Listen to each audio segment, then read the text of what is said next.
सीधी सी बात है, ये क्या काम करता है? ये जो अधिनियम बनाया गया, ये जो एक्ट आया था हमारा, जो भी आपत्तिजनक विज्ञापन होते हैं, ये आपका ओरल भी हो सकता है और रिटर्न भी हो सकता है कि या तो आपने मौखिक रूप से किसी से बुलवाया या लिखित रूप में आपने विज्ञापन करवाया। हेलो एवरीवन, स्वागत है आप सभी का फार्मेसी इंडिया पर। आप जानते ही हैं कि आप जिस भी गवर्नमेंट फार्मासिस्ट एग्जाम की प्रिपरेशन कर रहे हैं, उसके लिए फार्मेसी इंडिया ने ये आपका फार्मासिस्ट बूस्टर सीरीज चलाया है, जिसके अंतर्गत आपकी टॉप 100 क्लासेस होने वाली हैं, जिसमें आज हमारा नंबर है क्लास नंबर 21, यानी कि फार्मासिस्ट बूस्टर 21। यहां आज के इस क्लास में मैं डिस्कस करने वाला हूं drugs and magic remedies act के बारे में। ये आपका फार्मास्यूटिकल जूरिस्प्रूडेंस का टॉपिक है, एक ऐसा टॉपिक जो आपके लिए काफी इंपॉर्टेंट है। आप जिस भी गवर्नमेंट फार्मासिस्ट एग्जाम की प्रिपरेशन कर रहे हो, चाहे आरआरबी की, एम्स की, DSSB की, HSSC की, या आप जो है GSSB की तैयारी कर रहे हैं, एटसेट्रा, वहां पर ये आपके लिए काफी हेल्पफुल होने वाला है। आखिरकार ये drugs and magic remedies act क्या होता है, इसका पूरा मैं आपको डिटेल में बताने वाला हूं। तो चलिए शुरू करते हैं। अब बात आ जाती है कि आखिरकार ऐसी क्या जरूरत पड़ी कि हमारी भारत सरकार को, यानी कि इंडियन गवर्नमेंट को, ये drugs and magic remedies act लाना पड़ा। देखो भाई, दवाइयां जो है एक ऐसी चीज होती है, दवाइयां ऐसे प्रोडक्ट्स होते हैं या ऐसे सब्सटेंसेस हैं जिनका मानव शरीर के ऊपर या जानवरों के ऊपर इस्तेमाल किया जाता है। अगर मैं बात करता हूं बेसिकली सिर्फ और सिर्फ ह्यूमन कंजप्शन की, तो दवाइयां बहुत ही इंपॉर्टेंट रोल प्ले करती हैं किसी भी बीमारी को ठीक करने में, किसी भी बीमारी के बचाव में, किसी भी बीमारी के निदान में। अब होगा क्या, अगर ऐसी दवा ले ली जाए जिसका कोई असर ही नहीं होना है शरीर पर, और दावा कर दिया जाए कि ये इस पर्टिकुलर बीमारी को या इस पर्टिकुलर डिसऑर्डर को ठीक कर देगी, तो क्या वो एडवर्टाइजमेंट ठीक है? क्या वो विज्ञापन ठीक है? तो ऐसे विज्ञापनों पर कंट्रोल करना, नियंत्रण करना, जिससे कि लोगों में भ्रम ना फैले, लोगों तक झूठी सूचना ना जाए, उसके बचाव के लिए भारत सरकार के द्वारा यह एक्ट लाया गया था। सीधी सी बात है, ये क्या काम करता है? ये जो अधिनियम बनाया गया, ये जो एक्ट आया था हमारा, जो भी आपत्तिजनक विज्ञापन होते हैं दवाइयों को लेकर के, उनकी अगर मैं बात करता हूं, ठीक है जी, उनके जो हमारे उपचार है ना, रेमेडीज होती हैं, तो भैया ड्रग्स और रेमेडीज के लिए कोई भी आपत्तिजनक अगर विज्ञापन है, उस पे नियंत्रण करने के लिए, साथ ही साथ मिसलीडिंग यानी कि भ्रमित, और आपके जो मैजिकल क्योर मतलब जादुई टोने टोटकों से जो ठीक करने का दावा करते हैं, उन पे प्रतिबंध लगाने के लिए, या आप कह सकते हैं उनसे बचाव के लिए भी इसका जो है drugs and magic remedies act को लाया गया था। साथ ही साथ हमारी आम जनता को गलत यानी कि झूठे मेडिकल प्रमोशन से बचाना, यह भी एक प्रमुख जिम्मेदारी थी सरकार की, इसलिए भी यह एक्ट हमारा लाया गया था। साथ ही साथ यह जाना जाता है ऑब्जेक्शनेबल एडवर्टाइजमेंट लॉ, मतलब आपत्तिजनक विज्ञापन अधिनियम के नाम से भी यह जाना जाता है। कुल मिलाकर के हमारे जन स्वास्थ्य को बढ़ावा देने के लिए, जिससे कि वो भ्रमित ना हो जाएं, कोई झूठे दावे उनके साथ ना किए जाएं, उससे बचाव के लिए यह एक्ट हमारा लाया गया था। आगे बढ़ जाते हैं। अब बात आती है कि आखिरकार जो ये drugs and magic remedies act है, अब बात आती है कि आखिरकार ये हमारा जो drugs and magic remedies act है, ये पास कब हुआ था? ये एक्ट 1954 में पास किया गया था, जिसके जो नियम थे, कायदे कानून थे, ये 1 अप्रैल 1955 से लागू किए गए थे हमारे पूरे भारत में, एक्सेप्ट जम्मू एंड कश्मीर। आप जानते ही हैं जम्मू और कश्मीर में क्यों नहीं, आर्टिकल 370, उसकी वजह से। साथ ही साथ ये डेट्स आपकी एग्जाम के पॉइंट ऑफ व्यू से काफी इंपॉर्टेंट है, इसको ध्यान में रख करके चलिएगा। अगर मैं बात करता हूं कि जो drugs and magic remedies act था, इसके अंतर्गत मैजिक रेमेडी क्या है, मतलब जादुई उपचार क्या होता है?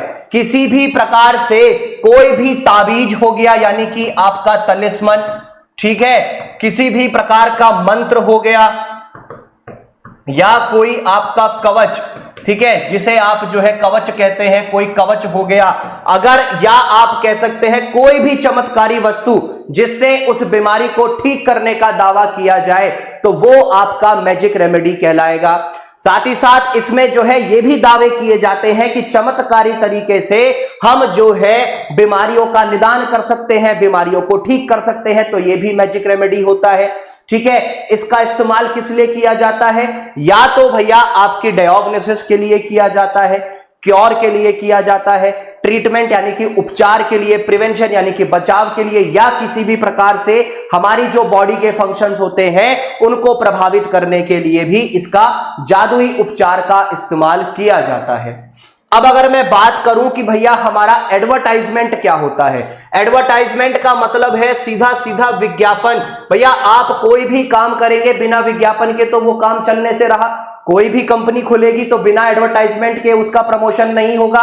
ठीक इसी प्रकार से विज्ञापन का मतलब होता है कि आपने कोई भी नोटिस जारी किया या लेबल बनाया या न्यूज़पेपर के जरिए, रैपर के जरिए सर्कुलर भिजवाया कोई, या कोई दस्तावेज है, किसी भी प्रकार से आपने अनाउंसमेंट कराया है, तो वो आपका एडवर्टाइजमेंट कहलाएगा। ये आपका ओरल भी हो सकता है और रिटर्न भी हो सकता है कि या तो आपने मौखिक रूप से किसी से बुलवाया या लिखित रूप में आपने विज्ञापन करवाया। इसके अंदर आपका लाइट भी आता है, साउंड भी आता है, इसमें आपकी स्मोक यानी कि धुआं हो गया वो भी आ जाएगा, और विजुअल डिस्प्ले जो आजकल चलते हैं वो भी आपके क्या होते हैं, विज्ञापन में ही आएंगे। जैसे आपके होर्डिंग्स आते हैं, ये सब भी आपके विज्ञापन में ही आएंगे। ठीक है, आपकी एलईडी स्क्रीन्स होती हैं, उस पे विज्ञापन चलता है। स्पेशली आप क्रिकेट मैचेस देखते हैं तो वहां साइड में आपकी बैरिकेडिंग पे लगे होते हैं एलईडी पैनल्स, तो ये सब क्या है, ये विज्ञापन का ही तो स्रोत है, विज्ञापन का ही तो जरिया है। आप अपनी प्रिपरेशन अच्छे से कर सकते हैं। आप चाहे जिस भी फार्मासिस्ट की तैयारी कर रहे हैं, आप सभी के लिए फार्मेसी इंडिया लेकर के आया है अलग अलग बैचेस। आरआरबी के लिए आरआरबी फार्मासिस्ट बैच अवेलेबल है। ठीक है, एचएससी फार्मासिस्ट के लिए एचएससी फार्मासिस्ट बैच अवेलेबल है। एम्स वालों के लिए एम्स फार्मासिस्ट बैच है। साथ ही साथ राजस्थान फार्मासिस्ट के लिए भी बैच है, और all over India all India pharmacist batch भी आपके लिए है। जिस भी पर्टिकुलर लेवल पे तैयारी करना चाहते हो फार्मासिस्ट एग्जाम की, आप सभी के लिए बैचेस अवेलेबल हैं। कोई भी क्वेरी है तो इन नंबर पे आप कांटेक्ट कर सकते हैं, इनके माध्यम से सारी डिटेल आपको प्राप्त हो जाएंगी और सारी जानकारी आपको मिल जाएगी, बैच में जुड़ भी जाएंगे इसी के माध्यम से। अब बात आ जाती है हमारी drugs and magic remedies act के अंतर्गत आरएमपी क्या होता है। आरएमपी का मतलब होता है रजिस्टर्ड मेडिकल प्रैक्टिशनर। ठीक है बेटा, ये होता है आपका रजिस्टर्ड मेडिकल प्रैक्टिशनर। सीधी सी बात है, एक वो व्यक्ति जिसके पास मान्यता प्राप्त चिकित्सा योग्यता हो, जिसके पास एक वैलिड, आप कह सकते हैं कि मान्यता प्राप्त चिकित्सा है उसके पास, साथ ही साथ उसके पास जो है क्वालिफिकेशन है जो इंडियन मेडिकल डिग्रीज एक्ट के अंतर्गत आती है या इंडियन मेडिकल काउंसिल एक्ट के अंतर्गत आती है। कुछ ऐसा भी होता है कि भैया कुछ प्रोफेशनल एडवर्टाइजमेंट्स केवल आरएमपीज के लिए भी होता है। ऐसे विज्ञापन भी आते हैं जो सिर्फ और सिर्फ रजिस्टर्ड मेडिकल प्रैक्टिशनर्स के लिए ही अलाउड हैं। किसके लिए? जो सिर्फ और सिर्फ रजिस्टर्ड मेडिकल प्रैक्टिशनर्स के लिए ही अलाउड है। अब आपको पता चल गया है कि भैया हमारा जो है ये आरएमपी यानी कि रजिस्टर्ड मेडिकल प्रैक्टिशनर्स क्या होते हैं। ऐसे ही अब बात कर लेते हैं प्रोहिबिटेड पर्पसेस की, मतलब प्रतिबंधित उद्देश्य। अब ऐसी ड्रग्स अगर दावा कर रही हैं कि वो ठीक है कंसेप्शन का बचाव कर देंगी या मिसकैरेजेस का बचाव कर देंगे, तो वो चीज गलत है। भैया ये कोई संभव थोड़ी है, कोई दवा जो है मिसकैरेज को कैसे बचा सकती है या वो कंसीव करने में कैसे मदद करेगी। ठीक ऐसे ही कोई ड्रग अगर दावा करे कि वो ह्यूमंस में सेक्सुअल प्लेजर को मेंटेन या सुधारने में मदद कर देगी, तो ये भी सरासर गलत है। कोई ड्रग अगर दावा करे कि वो मेंस्ट्रुअल डिसऑर्डर्स को ठीक कर सकती है फीमेल्स में, तो ऐसा भी जो है एडवर्टाइजमेंट संभव नहीं है, यह भी भ्रमित करने वाला है। ऐसे ही कोई भी दवा जो शेड्यूल जे के अंतर्गत आती है, शेड्यूल जे ये कहता है कि कोई भी दवा दावा नहीं कर सकती किसी भी बीमारी या उससे संबंधित कोई भी विकार कि भैया वो ठीक करने का, बचाव करने का, उपचार करने का दावा करे, तो ये सरासर झूठ है। ऐसा कोई भी विज्ञापन नहीं हो सकता। जैसे हाइपरटेंशन, हाई ब्लड प्रेशर की कंडीशन होती है, ठीक है, डायबिटीज आपकी जो है मधुमेह हो गया, ठीक है, कैंसर जैसा रोग हो गया, एड्स जैसा हो गया, तो इसके लिए कोई भी दावा नहीं कर सकता है। तो इस चीज का ध्यान रखिएगा। अब बात आ जाती है हमारी फॉल्स और मिसलीडिंग एडवर्टाइजमेंट्स की, झूठे या भ्रामक विज्ञापन। कोई भी दवा अगर सीधे या मतलब डायरेक्ट या इनडायरेक्ट तरीके से झूठा इंप्रेशन डाल रही है किसी भी दवा के उसके ओरिजिनल कैरेक्टर के ऊपर, जो वास्तव में वो है उससे विपरीत ही जा रहा है, तो वो गलत है। ठीक है, साथ ही साथ किसी भी ड्रग के लिए कोई झूठा दावा किया जा रहा है कि ये फलानी चीज की दवा है, इसको जड़ से मिटा देगी, मोटापा जड़ से मिटा देगी, शुगर जड़ से मिटा देगी, एटसेट्रा, तो ये सब चीजें नहीं कर सकते। कोई भी दवा किसी भी प्रकार से झूठा या भ्रमित दावा कर रही है तो ऐसा एडवर्टाइजमेंट उस ड्रग का नहीं हो सकता है, इस चीज का ध्यान रखना। अब बात आ जाती है वो एडवर्टाइजमेंट्स जिन्हें परमिशन मिली हुई है, वो एडवर्टाइजमेंट्स जो परमिटेड है। आपके कोई भी साइन बोर्ड या नोटिस अगर रजिस्टर्ड मेडिकल प्रैक्टिशनर के द्वारा इस्तेमाल किया जा रहा है किसी भी पर्टिकुलर स्पेसिफाइड डिजीज के लिए, तो उसका संभव है कि आप जो है एडवर्टाइजमेंट उसका कर सकते हैं। साथ ही साथ में कोई भी साइंटिफिक या सोशल बुक्स, मतलब निर्दिष्ट विषयों पर जो साइंटिस्ट या सोशल बुक्स होती हैं, वो भी उसके जरिए भी विज्ञापन संभव है। ठीक है, कोई भी ऐसा दस्तावेज आपका हो गया जो कॉन्फिडेंशियल है, ठीक है, कॉन्फिडेंशियल एडवर्टाइजमेंट्स जो है वो सिर्फ और सिर्फ रजिस्टर्ड मेडिकल प्रैक्टिशनर्स को ही भेजे जाते हैं, और ड्रग एडवर्टाइजमेंट जो सरकार के द्वारा प्रिंट किए गए हैं। ठीक है, आपके जो है गवर्नमेंट द्वारा जो मुद्रित ड्रग एडवर्टाइजमेंट्स हैं, ठीक है, वो जो सरकार ने कहा है कि भैया हाँ जी इन चीजों का एडवर्टाइजमेंट होना चाहिए, जैसे पोलियो का होता है, एड्स के लिए भी होता था, है ना। और एडवर्टाइजमेंट इस एक्ट को करने से पहले जो भी आपके अलाउड थे, इस एक्ट के आने से पहले जो विज्ञापन हो रहे थे वो एज इट इज चलते रहेंगे। तो ये आपके एडवर्टाइजमेंट्स हैं वो जिन्हें अनुमति मिली हुई है कि हाँ जी वो भी कर सकते हैं। और ऐसे भी एडवर्टाइजमेंट्स हैं हमारे जिन्हें छूट प्राप्त है, जिन्हें छूट प्राप्त है, ऐसे भी विज्ञापन है। जैसे आपने अगर अपने एडवर्टाइजमेंट को करने से पहले सरकार के द्वारा अनुमति ले ली है, सरकार से आपको अनुमति मिल गई है और उसमें कहा जा रहा है कि वो जागरूकता का काम करेगा वो एडवर्टाइजमेंट, तो भैया आपका वो ड्रग का एडवर्टाइजमेंट हो जाएगा। अगर उस ड्रग के साथ में आप किसी भी प्रकार से लीफलेट्स या लिटरेचर, छोटी सी पर्ची जो आती है दवाइयों में, वो भी अगर आप देते हैं जो रजिस्टर्ड मेडिकल प्रैक्टिशनर्स के लिए होती है, तो भी संभव है कि आपका एडवर्टाइजमेंट हो जाएगा।